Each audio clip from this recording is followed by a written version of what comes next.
Good morning, seventh graders, and God bless you. I hope that you're having a beautiful week, and I hope that your time with Miss Farrell is well spent. I know that she is really enjoying spending time with you. She's been telling me a lot about you, and just really wish I had the chance to get to know you better too. But nonetheless, last week we were talking about the creation of the world. And I asked you some questions. Where do you think the world came from? That kind of thing. And I asked you, we talked about how God made the world good, that everything in the world was made good. Well, maybe you thought to yourself, that doesn't make sense. Because if everything was made good, why isn't everything good now? I mean, think about it. Maybe you remember some people being mean to you. Maybe you remember people hurting your feelings. Maybe you remember people stealing from you. And if you've never had these things happen to you, you know they happen in the world. People kill each other, and there's wars, and there's a lot of people who just aren't nice, and there are people that steal. Why is it this way? Well, the Bible has a story about that too. And I'd like to tell you that story today. Rather than reading you straight from the Bible today, I thought I would just tell you the story and see how you like that. So here's what happened. God created the whole world, right? Made it all. He made the light, and he made the heavens, and he made the waters and the seas, and he made all the fish and the birds in the air, and he made the vegetation, all the plants, and he made all the animals and all those things. And then God made man, one man, formed him out of the clay and the earth. And he brought that man forward and recognized that that man needed a companion, somebody to be with him. And so he created woman as well. So man and woman, their first names were Adam and Eve. You've probably heard the story of Adam and Eve. They lived in a garden called Eden. God planted this garden. It was probably they say it was surrounded by the Tigris and Euphrates. So this is the very beginnings of civilization. Where civilization started, you might have heard the Fertile Crescent. That's the area they say this happened. And this man and this woman, they had it pretty perfect. I mean, they lived in a garden, and the fruit grew on the trees, and they could eat the fruit, and they could sit by the river, and they could laugh and talk and do all the things they wanted to do, and everything was great. But there were two special trees in the Garden of Eden, two special ones. One was called the Tree of Life, and the other was called the Tree of the Knowledge of Good and Evil. And God told them very, very specifically, everything in the forest, everything in the garden, everything is for you. But don't eat of that tree. Don't eat of the tree of the knowledge of good and evil. That's the one you don't want. Well, one day Eve is close to the tree. She's just hanging around eating things. Just enjoying her day, enjoying the sunshine and the breeze and the birds in the air. And a serpent, a snake, comes along and starts talking to Eve. He asks her, "Don't you want to eat this fruit?" And Eve says, "No, that fruit's not for us. God told us not to eat it. He told us not to eat it or we'll die." And the snake goes, "Surely you won't die. I mean, look at it. It's just fruit. You're not going to die just because you eat some fruit. I mean, really, come on." And she looks up at the fruit, and she sees that it looks tasty. And she's never tried it before. It looks different than any other fruit that she's had. And she looks at the snake. She says, "But God told me not to eat it." The snake says, "That's because God knows that if you eat of that one, then you'll be like God. You'll know good from evil. You'll know all the things. And knowing all the things, you'll be just like him. And then you'll be powerful. And you'll have everything you ever dreamed of. So much more than you even know. And Eve looked up at the fruit and saw that it was good, looked good, and she wanted it. She reached up and grabbed it out of the tree and held it in her hand. You could almost hear the serpent like hissing in the background. But she was scared.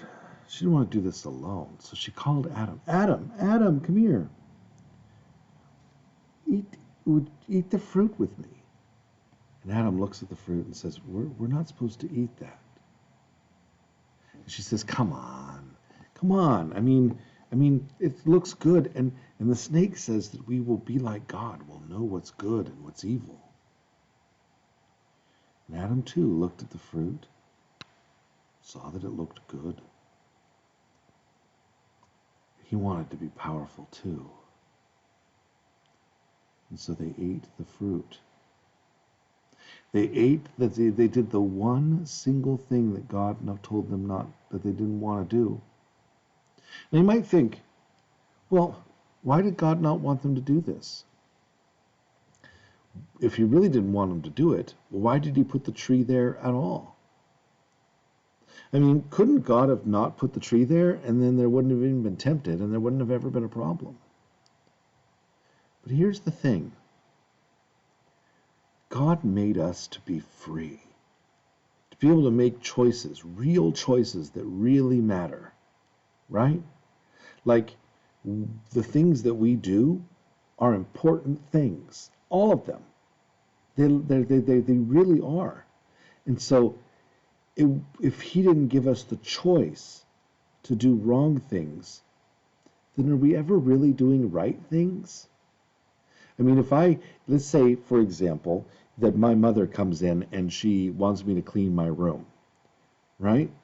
Well, if she stands there the whole time and forces me at every second to only do the good thing and do what she says, am I really choosing to be good? Or am I just being forced? Well, God doesn't force us. God allows us to choose bad things. And Adam and Eve did. They chose that they wanted to be powerful, that they wanted to know more, that they wanted to be able to do things that they know they couldn't do. You see, at the heart of it, this is the key thing.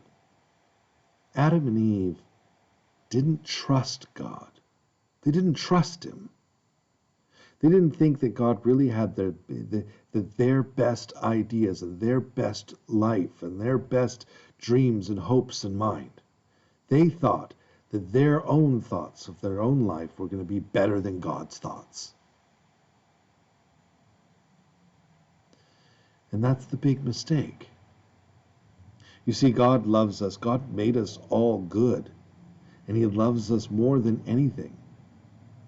But he also knows what's best for us.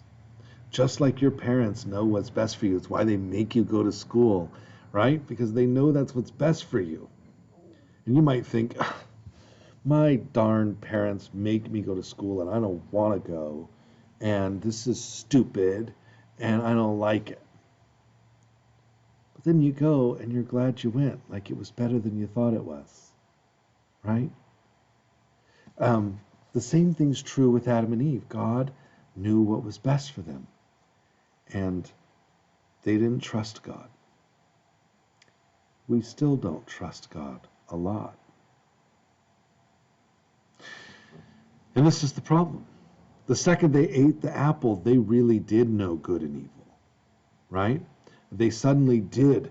They could see the choices that were in front of them. They chose to know, and now they knew.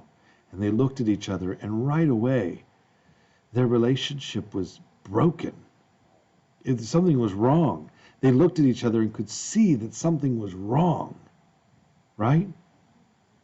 Think about it. Little children, when they're playing around in the grass, they don't care if they're naked. They don't care if they've got food on their face. They're just happy to be alive and be with each other. And they're laughing and joking and running around and exploring, right? Well, that's kind of how Adam and Eve were. But the second they ate the fruit, they suddenly saw each other differently. They realized they were naked. They became guarded in their thoughts. They didn't share in the same way with their thoughts and hearts and ideas. They weren't innocent and free. Instead, they'd become chained by this sin that they had done. So the first thing they did was they tried to hide it. They tried to make clothes for themselves and pretend, and so that they wouldn't see, so they would feel safe from each other. They didn't feel unsafe from each other before, but now suddenly they want to hide from each other. And God comes into the garden later and sees that they're hiding. He says, Adam, Eve, where are you? And they come out. And he sees that they have clothes on that they've made out of leaves. He says, why do you have clothes on? And Adam says, because we were naked. And God said, how did you know that you're naked? You ate from the tree, didn't you? And Adam's first response is to look God, his Father, in the face. And you know what he does? He doesn't say, yeah, I did. I made a big mistake. I don't know what I was thinking. It was so foolish of me. No. He points at Eve, says, that girl that you made, that you put in my life, she gave me the fruit. Notice right away, he doesn't take responsibility. He blames God and blames her. He blames God for making her and her for doing it. He's already blaming people. And God looks at Eve and says, why have you done this? And Eve does the same thing. That serpent that you put here in the garden, he made me do it. You can almost hear God's heart sink. You can almost hear the sadness. And that the first thing they do is start to blame and throw hurt at each other. And he looks at the serpent and he curses the serpent. He says, terrible are you to do this. And there's a punishment for that. There's a consequence for that. And he starts laying those consequences out. But before he does, he makes a promise. He's cursed, as he's talking to the serpent, he says to the serpent, I will make you and them and all of mankind enemies from this point forward. And one day a woman will come and her son will crush your head. In other words, you guys have made a big mistake, but I'm going to fix it because I love you and I'm your dad. I'm going to fix it because I love you. But there are still consequences for your actions. You've chosen a path and you've got to walk down that path, and it's not a happy path. And what they have to do now is they have to work, and there's pain, and there's hardship, and there's challenge, and there's just all sorts of stuff that wasn't supposed to be. But that was the natural consequence of their actions. And because of this, things get darker fast.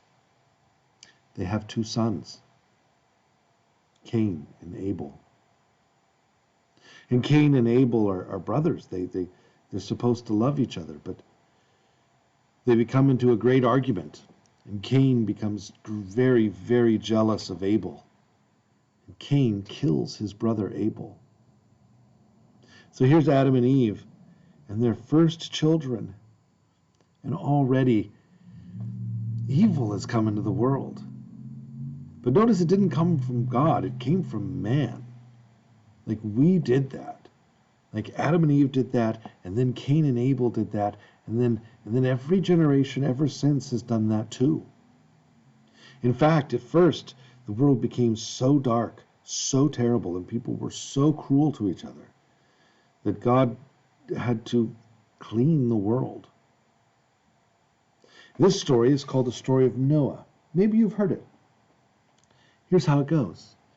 Noah was a man who was a good man, but everybody in the world had become very, very dark and very, very evil. This is the story.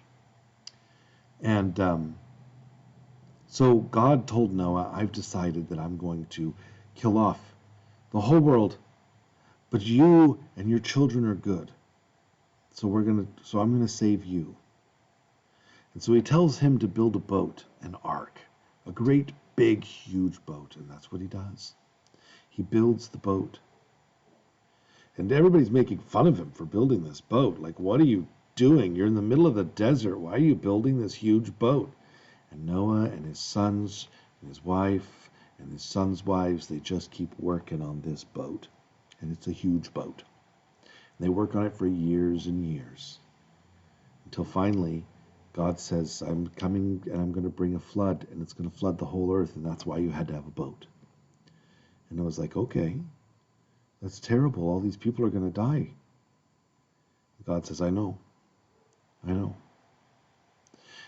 then all these animals come and they join up on the ark, tons of animals. And Noah and these animals go and they get in the ark and they stay in the ark. Suddenly it starts to rain.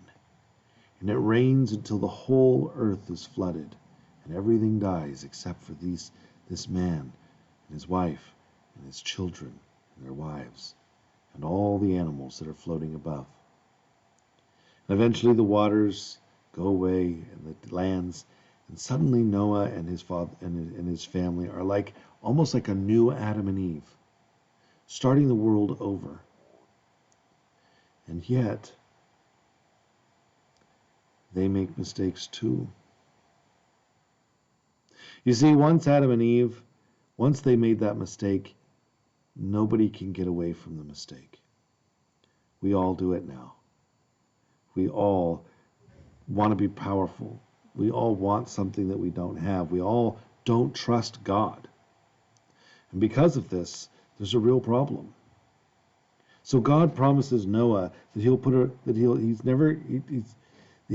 there's nothing he can do to fix everybody at once, and that he's going to have to do something more. And so what he does, he put a rainbow in the sky to let us all know that he's never going to let the rain waters fall that way again, that the earth will never be flooded again. It's a beautiful story. It's a beautiful story. We call this time period in the Bible prehistory. In other words, it's before civilization, before the written word. And these stories let us know the heart and truth that all of the evil in the world, all of it, really comes from you and me. That we, in our choices and our actions and the way we treat each other, in the way we talk, in the way that we don't trust, the way we hurt, that we are the ones who bring evil into the world, that the world is good. I have one example for you. Now, I'm not saying that buildings are evil, but I want you to imagine a terrible earthquake. A terrible earthquake, really bad, shakes up everything. What kills you in an earthquake? Well, falling things, right?